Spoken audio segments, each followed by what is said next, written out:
Hello dear students, welcome to my channel Pathak academy. तो आज हम लोग देखेंगे कि कैसे बीपीएससी टीआरई 4 को हम लोग क्रैक करेंगे। ठीक है, तो बीपीएससी टीआरई 4 को कैसे आपको क्रैक करना है, क्लास 1 to 5 टीचर एग्जाम को, वो सारी चीज़ें इसमें हम लोग एनालिटिकल अप्रोच करेंगे। ठीक है, वो सारे चीज़ों का एनालिटिकल अप्रोच करेंगे कि कैसे स्मार्ट अप्रोच से हम लोग बीपीएससी टीआरई 4 को क्रैक कर सकते हैं। ठीक है, तो चलिए देर न करते हैं, वीडियो लेक्चर की शुरुआत करते हैं। उससे पहले आप लोग क्या करिए, एक बार वीडियो लेक्चर को लाइक कर दीजिए, दोस्तों के बीच ज़्यादा से ज़्यादा शेयर करिए, और जो इस चैनल पर नए हैं चैनल को सब्सक्राइब करना ना भूलें, और साथ ही बेल आइकन बटन को भी प्रेस करना ना भूलें, जिससे कि जो भी नए वीडियो का नोटिफिकेशन हो आप तक पहले पहुंच सके। ठीक है, तो बीपीएससी तैयारी फॉर क्लास 1 से 5 टीचर का एग्जाम निकालने के लिए सिर्फ आपको हार्ड वर्क ही नहीं करना है, उसके साथ साथ आपको स्मार्ट स्ट्रेटेजी भी लगानी है। ठीक है, नीचे मैंने इसका पूरा रोड मैप बनाया है ताकि आप अच्छे अंकों से क्वालिफाई कर पाए, इस एग्ज़ाम को क्रैक कर पाए। ठीक है,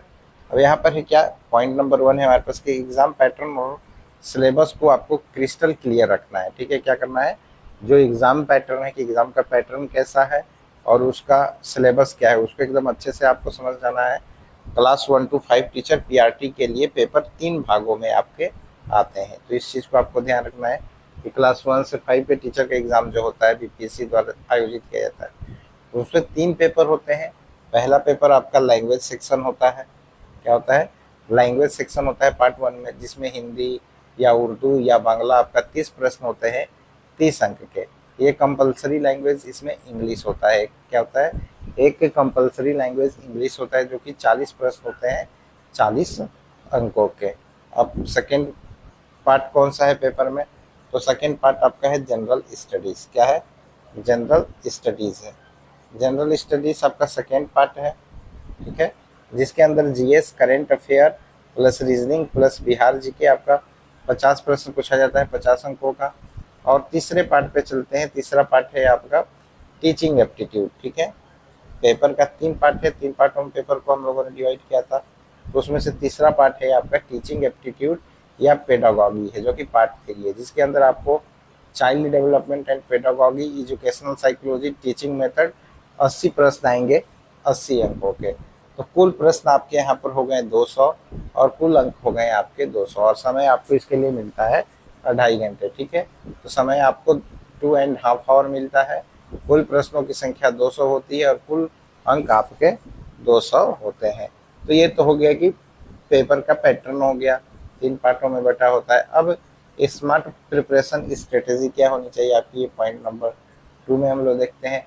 तो स्मार्ट प्रिपरेशन स्ट्रेटेजी में आपको पहले लैंग्वेज सेक्शन जो 70 मार्क्स का है उसको अच्छे से स्ट्रॉन्ग करना है, जिसमें व्याकरण आपका है, ग्रामर। ठीक है, जिसमें संधि आपको अच्छे से आनी चाहिए, समास अच्छे से आनी चाहिए, पर्यायवाची अच्छे से आना चाहिए, विलोम अच्छे से आना चाहिए, मुहावरे और लोकोक्तियाँ आपको एकदम अच्छे से आना चाहिए। तो ये पहले इतने सारे टॉपिक, ज़्यादा टॉपिक है नहीं, व्याकरण में संधि है, समास है, पर्यायवाची है, विलोम है, मुहावरे और लोकोक्तियाँ, इसको आपको क्या करना है, एकदम अच्छे से तैयार कर लेना है। अब गद्यांश आधारित प्रश्न भी होता है। ठीक है, कंप्रहेंसिव बेस्ड क्वेश्चन। यहाँ पर कक्षा 1 से 5 की एनसीईआरटी की किताबें पढ़ें, बेसिक ग्रामर बहुत मदद करेगी। ठीक है, इसमें आपको क्या करना है, क्लास 1 से 5 तक की जो एनसीईआरटी की बुक होती है उसी को पढ़िए आप लोग, इससे आपका जो गद्यांश है वो अच्छे से तैयार हो जाएगा। ये वाला सेक्शन इंग्लिश जो 40 मार्क्स का आता है, अब इसको कैसे तैयार करें, इसमें कौन कौन से टॉपिक हैं जो आपको तैयार रखना है। पहला तो देखो, आपको टेंस अच्छे से आना चाहिए। ठीक है, टेंस के सब टाइप हैं, ये पूरा मिला के आपके 12 हो जाएंगे। ठीक है, आर्टिकल्स आपको आना चाहिए, आर्टिकल में ए एंड द है बस। ठीक है, डेफिनेट इंडेफिनिट आर्टिकल है। प्रीपोजिशन आपको आने चाहिए, मॉडल्स आपको आने चाहिए, वॉइस आना चाहिए, active voice, passive voice, narration direct indirect आपको अच्छे से आना चाहिए। वोकेबलरी में आपका सिनोनिम्स, एंटोनिम्स, इडियम्स और वन वर्ड सब्स्टिट्यूशन आपको आने चाहिए। रीडिंग कंप्रेहेंशन के लिए आप लोग रोज प्रैक्टिस कर सकते हैं। अब बात करते हैं लैंग्वेज सेक्शन में। लैंग्वेज सेक्शन में कैसे कैसे क्या क्या पढ़ना है आपको, तो लैंग्वेज सेक्शन में आपको कैसे पढ़ना है वो बता दे रहा हूँ मैं, एक मिनट। तो लैंग्वेज सेक्शन कम समय में ज़्यादा स्कोर वाला हिस्सा होता है आपका, जिसमें जनरल स्टडीज़ 50 मार्क्स के होंगे। क्या होंगे, जनरल स्टडीज 50 मार्क्स के पूछे जाएंगे। हिस्ट्री एंड पॉलिटी में आपका इंडियन हिस्ट्री रहेगा प्लस बिहार स्पेशल रहेगा। ये क्लास 6 से 10 तक की एनसीईआरटी अगर आप पढ़े रहोगे अच्छे से तो हिस्ट्री में आपको कोई प्रॉब्लम आने वाली नहीं है। ज्योग्राफी के लिए भी इंडिया और बिहार का ज्योग्राफी आपको आना चाहिए, जिसके अंदर आपको मेनली कवर करना है रिवर्स को, सॉइल को, क्लाइमेट को और एग्रीकल्चर को। साइंस वाले सेक्शन में आपको बेसिक फिजिक्स आनी चाहिए क्लास 6 to 8 लेवल की, केमिस्ट्री आनी चाहिए, बायोलॉजी आनी चाहिए, वो भी कितने तक की, क्लास 6 से 8 तक की। करंट अफेयर आपके लास्ट 6 मंथ का करंट अफेयर आपके लिए मोर देन सफिशियंट है, तो लास्ट 6 मंथ का करंट अफेयर भी आप लोग ध्यान में रखें। रीजनिंग एंड मेंटल एबिलिटी के अंदर कैलेंडर आपको अच्छे से आना चाहिए, ब्लड रिलेशन अच्छे से आना चाहिए, कोडिंग डिकोडिंग सीरीज और सिंप्लीफिकेशन आपको अच्छे से आना चाहिए। अब बात करते हैं यहाँ पे शॉर्ट नोट्स प्लस एमसीक्यू ही आपकी ताकत होगी, ठीक है। जो शॉर्ट नोट्स आपको और एमसीक्यू प्रैक्टिस, जितना आप एमसीक्यू प्रैक्टिस करेंगे, ठीक है, आपको इस चैनल पर एमसीक्यू प्रैक्टिस करने को मिलता है, ठीक है। जीके जीएस के लिए भी मिलता है एमसीक्यू प्रैक्टिस, तो यहाँ पर शॉर्ट नोट्स एमसीक्यू प्रैक्टिस ही आपकी ताकत होगी। यहाँ पे पॉइंट नंबर सी पे आते हैं हम लोग। पॉइंट नंबर सी आपकी क्या है कि टीचिंग एप्टीट्यूड जो आपका है, ठीक है, क्या है, टीचिंग एप्टीट्यूड, ठीक है। टीचिंग एप्टीट्यूड पेडागॉगी जो है आपके 80 मार्क्स का पूछा जाएगा, जिसके अंदर चाइल्ड डेवलपमेंट में पियागेट, होलबर्ग, वात्स्की, थॉर्नडाइक और स्किनर थ्योरीज आपको ध्यान में रखना है।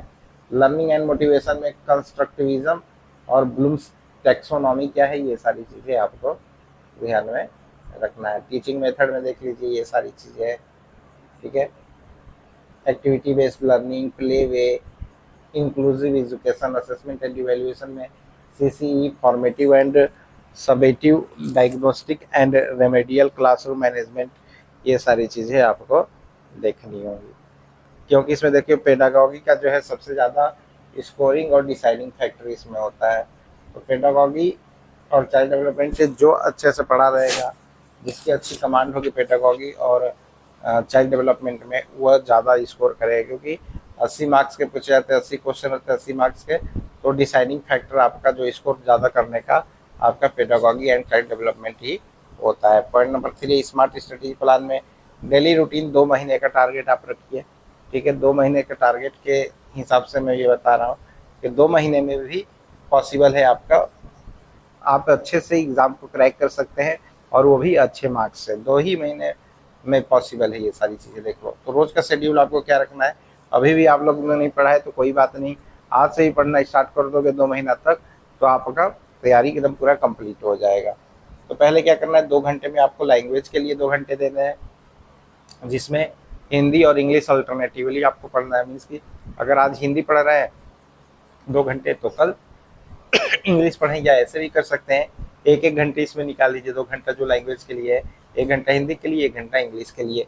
2 घंटे आपको पेडागॉगी और चाइल्ड डेवलपमेंट को डेली देना होगा, ठीक है। 2 घंटा आपको चाइल्ड डेवलपमेंट और पेडागॉगी के लिए देना होगा, 1.5 आवर, ठीक है।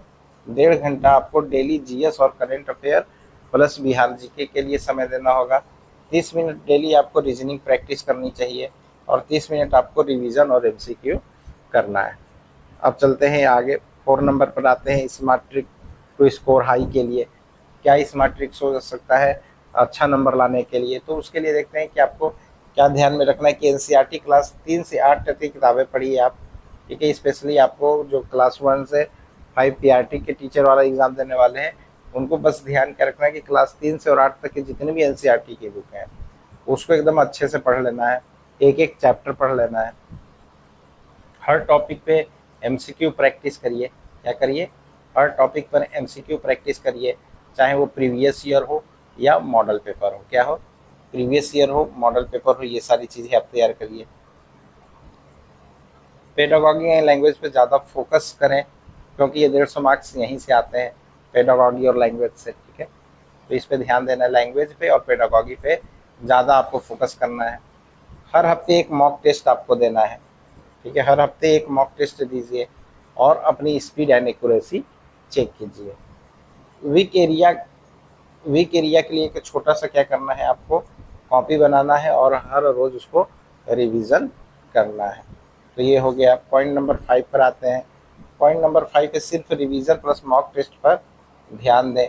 करेंट अफेयर, बिहार जीके और पेडागॉगी को रोज़ रिवाइज करें। निगेटिव मार्किंग से बचने के लिए सिर्फ कॉन्फिडेंट आंसर ही आपको टिक करना है, ठीक है। वो चाहे आप मॉक में प्रैक्टिस कर रहे हो उस समय भी इस चीज़ को ध्यान देना है, और एग्जामिनेशन हॉल में, आप एग्जामिनेशन सेंटर में भी आप अगर पेपर दे रहे हैं तो इस चीज़ का आपको ध्यान में रखना है, ठीक है। अब चलते हैं, बात करते हैं। तो अगर आप इस स्ट्रेटेजी को फॉलो करते हैं तो 200 में से 140 प्लस लाना बिल्कुल संभव है। इसमें आपकी answer accuracy, mock test practice और पेडागॉगिक कमांड सबसे बड़ा रोल निभाएगी। तो ये रहा इस बार strategy and approach BPSC TRE 4 में क्लास 1 से 5 तक पीआरटी टीचर के एग्ज़ाम को क्रैक करने का स्ट्रेटेजी ये रहा। आई होप आपको ये स्ट्रेटेजी अच्छी लगी हो। अगर स्ट्रेटेजी आपको अच्छे से समझ में आया हो और इसी तरीके से आप फॉलो करते हैं तो आपके मार्क्स जरूर से 140 प्लस आएंगे। अगर ये वीडियो लेक्चर आपको अच्छा लगा हो तो एक बार आप लोग इस वीडियो लेक्चर को आप लोग लाइक कर दीजिए, दोस्तों के बीच ज़्यादा से ज़्यादा शेयर करिए, और जो इस चैनल पर नए हैं चैनल को सब्सक्राइब करना ना भूलें, और साथ ही बेल आइकन बटन को भी प्रेस करना ना भूलें, जिससे कि जो भी नए वीडियो का नोटिफिकेशन हो वो आप तक पहले पहुंच सके। तो चलिए मिलते हैं आपको नेक्स्ट वीडियो लेक्चर में, तब तक के लिए बाय बाय, जय हिंद, जय भारत।